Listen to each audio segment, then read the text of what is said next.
Hello, and welcome to my first Titanfall Xbox One commentary. Not sure where I'm gonna go with this, but we'll just roll. This clip is a pretty good victory. It's the latter half of the game. There's some limitations to the Xbox One DVR system. Hoping that those get lifted at some point. I kind of figured when I heard that they were going to do game DVR on the Xbox One that they would have maybe some kind of premium service that would allow you to do larger clips, longer than 5 minutes, at least edited together. The longest clip you can record is 5 minutes, and the longest clip that you can publish is 5 minutes. So that's why this is slightly under 5 minutes. With that said, this is my second day with the Xbox One. Just got my tax return, and here it is. Government's money put to good use, I'd say. Anyhow,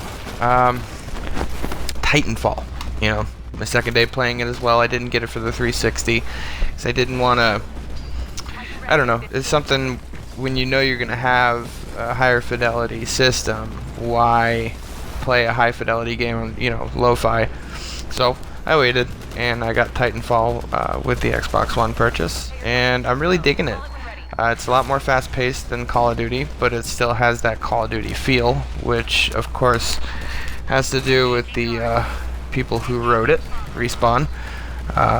Mostly Call of Duty vets, which is great, in my opinion. They take their experience with, Call of Duty. It's so refined, the Call of Duty franchise, that it's hard for them to do anything else with it. But when you take that knowledge that they've gleaned over the years making Call of Duty, and then you put it in this realm, the mech realm, but still keep it as a first-person shooter, it's great. I've played a lot of mech games over the years, and nothing really stands up to this. It probably has a lot to do with the fact that you can play as a pilot 100% of the time if you want. If you're not comfortable piloting a mech, you don't have to. It'll pilot itself. And it's actually fairly effective in follow mode, in various game modes. It depends on the game mode, of course. But in Attrition, which is what I'm playing here, I find that piloting it really depends. It depends on if you're pinned down or, if your team's got momentum. I'd say if your team's got momentum, there's a couple Titans up, piloting up would be a lot more effective.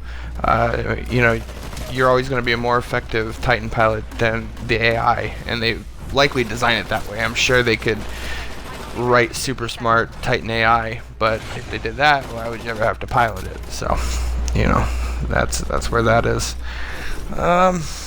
This clip is just about over. It's about 1:30 left.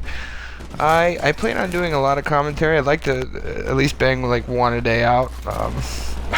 Hopefully I can upload this to YouTube. I'm not even sure how all that works yet. I am doing broadcasts on Twitch as well. You can find me under twitch.tv/Crouton, CROUNTON. Of course, my gamer tag is FS Crouton, Twitter FS Crouton. Probably should save that for the end, but whatever. There we go. So we just won the match. It was a close one, actually. It was down to like 17 points. It's not bad. I've had a lot of matches come down to 2 or 3 points actually. We've also had a lot of blowouts.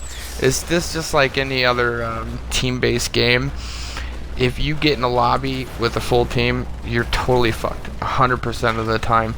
The best you can do is a good solo match, but you're going to lose. Man, I really should have talked about the campaign. Campaign would be my next commentary. It was drastically limited, and it really just seemed like there was no point. Like they plugged it in after they made the multiplayer, which is likely the case, as the campaign is basically just a series of, I think, like 12 multiplayer battles times 2. You just play it on both sides, and that's how you unlock the ogre and the strider.